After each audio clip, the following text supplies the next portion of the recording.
Minister, I welcome this opportunity to discuss the insurance reform again today.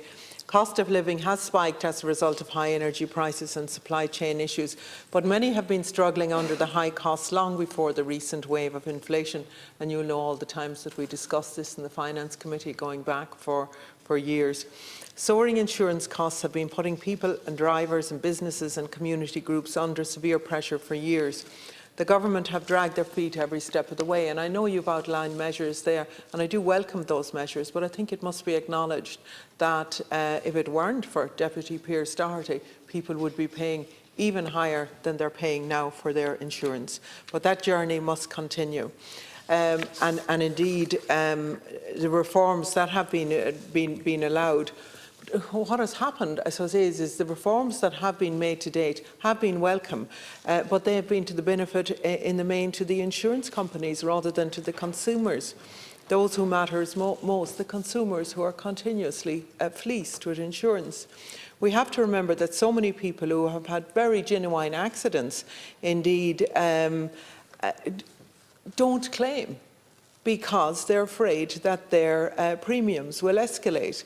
And businesses who have incidents that they would be fully entitled to claim on don't do so because, again, they're afraid that their insurance premiums will escalate.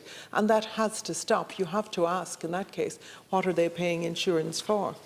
Despite promises in election manifestos and the programme for government, we still only have a general scheme on reforming the duty of care. We need to see more urgency, Minister. We know that small businesses, sporting organisations and community groups continue to close or struggle due to the lack of affordable insurance. Any of us only have to look around our own localities to see the transgenerational businesses that have been forced to close down due to extortionate insurance costs. These are businesses that have survived recessions and survived many, many challenges over the years, and yet we have enabled our insurance companies to close them down. Premiums are often multiplied without any basis whatsoever.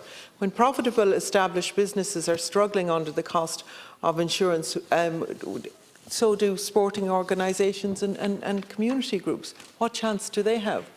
They're a major threat to our communities, our small towns, indeed our bigger towns, jobs and the economy.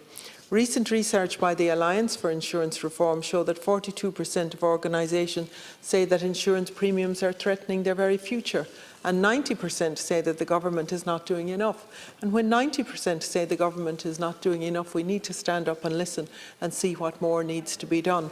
I know that many of you will have visited Delphi Adventure Centre over the years.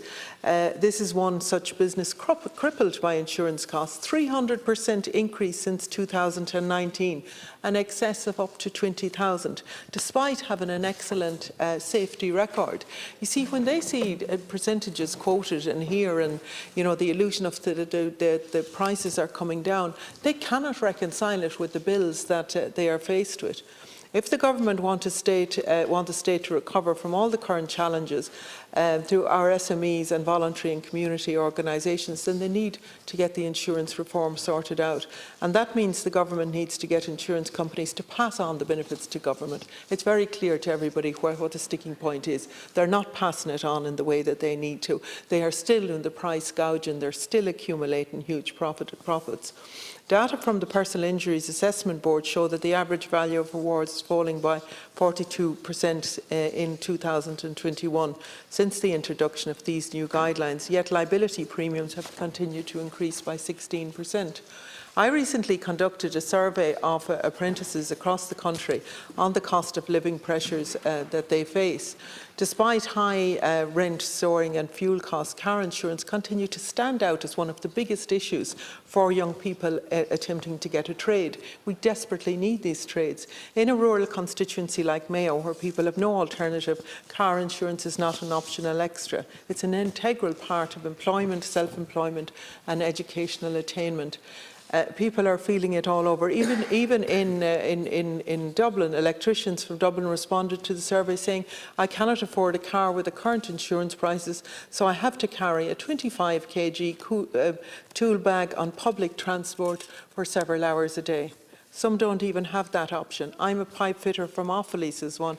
I'm 19. Insurance costs are too much, so I have to pay someone to bring me to my job and bring me home.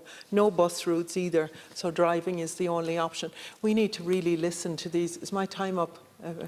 No, you have until 6 minutes. So all right, you have a minute so you can 10 stop me. seconds.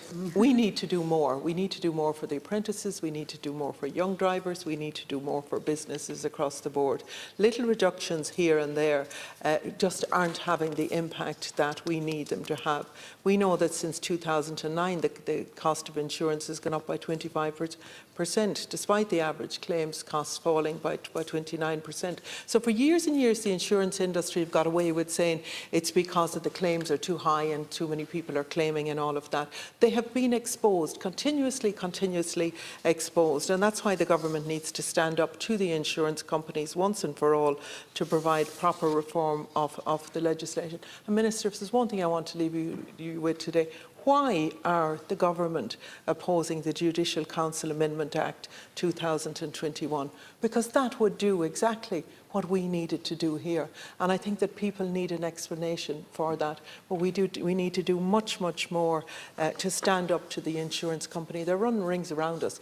For years they have done that in terms of the lack of transparency of data across the board and basically closing the market. They've had it their way for too long, Minister, and we need to really stand up to them and tell them, show them who's boss.